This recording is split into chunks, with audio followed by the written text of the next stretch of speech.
था किसी ना किसी से थोड़ा बहुत। एंड जब पहली रात को वो उसको खाना लेके आ रहा था उसके लिए, उस वक्त उसने उस खाने में उस DMT ड्रग को मिला दिया था। DMT ड्रग क्या करता है मैं आपको बताता हूँ। ये भी LSD जैसा ही होता है, लेकिन ऑन दी अनदर लेवल ये काम करता है। वक्त का आपको अंदाज़ा ही नहीं रहेगा कि वक्त कितना बीत चुका है। ये जो DMT ड्रग है ये काम करता है 35 से 40 मिनट्स तक, लेकिन आपको लगेगा कि 2-3 दिन बीत चुके हैं यहाँ पे, आपको ऐसा लगेगा जो भी रहेगा। फिर उसके बाद उसको हेल्यूसिनेशन हो गए, उसको घोस्टली फिगर्स दिखेंगे, अलग अलग चीज़ें दिखेगी।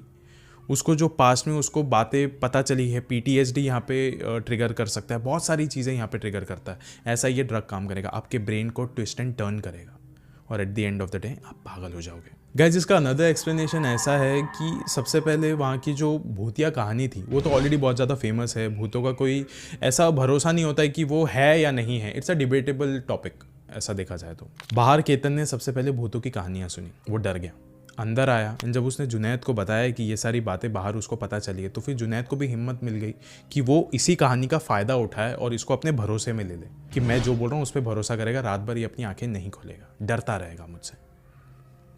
वही चीज़ हुई एंड उसी के आड़ में खाने में उसने DMT को मिला के दे दिया। ये सब चीज़ें होती गई उसके साथ रात भर और उसको कुछ बिलीव नहीं हुआ किसी चीज़ पे, या फिर अनबिलीवेबल लग रहा था कन्फ्यूजन के वजह से, बहुत सारे लाइक ड्रग के ओवरडोज के वजह से भी उसकी मौत हो गई, वो जी नहीं पाया।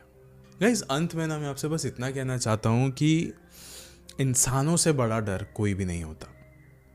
भूत एक डिबेटेबल टॉपिक है, जैसे मैंने अभी आपको थोड़ी देर पहले बताया। कहानियाँ सुनने में अच्छी लगती है, वो है या नहीं है वो तो आपके चांसेस पे डिपेंड करता है कि आप उस जगह पे मौजूद हो या नहीं हो, क्या है आप, क्या कब्रिस्तान में हो, क्या आप किसी ऐसे अनप्योर जगह पे हो, क्या आप किसी जिन्नात के इलाके पर हो। लेकिन इंसान हर जगह पे मौजूद है, आपके इर्द गिर्द भी होगे, आपके अगले कमरे में होगे, शायद से आप अभी किसी इंसान के साथ बैठ के वाला वीडियो देख रहे होगे।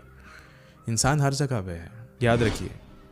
जेल में किसी भूतों को दाखिल नहीं किया जाता, इंसानों को दाखिल किया जाता है, क्योंकि वो उन पे ही वो मुकदमा चलता है, उन पे ही वो फैसला होता है कि हाँ इसने दूसरे इंसान का कत्ल किया है। तो सोचिए कि इंसान कितना खतरनाक हो सकता है। उनसे बच के रहिए, उनसे भी बच के रहिए देखा जाए तो। एंड गाइस, इसी के साथ मैं एंड करना चाहूँगा मेरी top 5 most mysterious and dangerous psychological disorder के इस सीरीज़ को। ये जो शिज़ॉइड पर्सनैलिटी डिसऑर्डर है, ये मुझे ऐसा लगता है कि ये सबसे ज़्यादा खतरनाक हो सकता है कि आप एक दूसरे ह्यूमन से इंटरेक्ट ही नहीं करना चाहोगे। इंटरेक्शन की वजह से आप उसको मौत के घाट में उतार दोगे, और ये आपको किसी के चेहरे से पता नहीं चलेगा कि उसको ये डिसऑर्डर है। ये किसी को भी हो सकता है। चौकन्ने रहिए इंसानों से। शुक्रिया।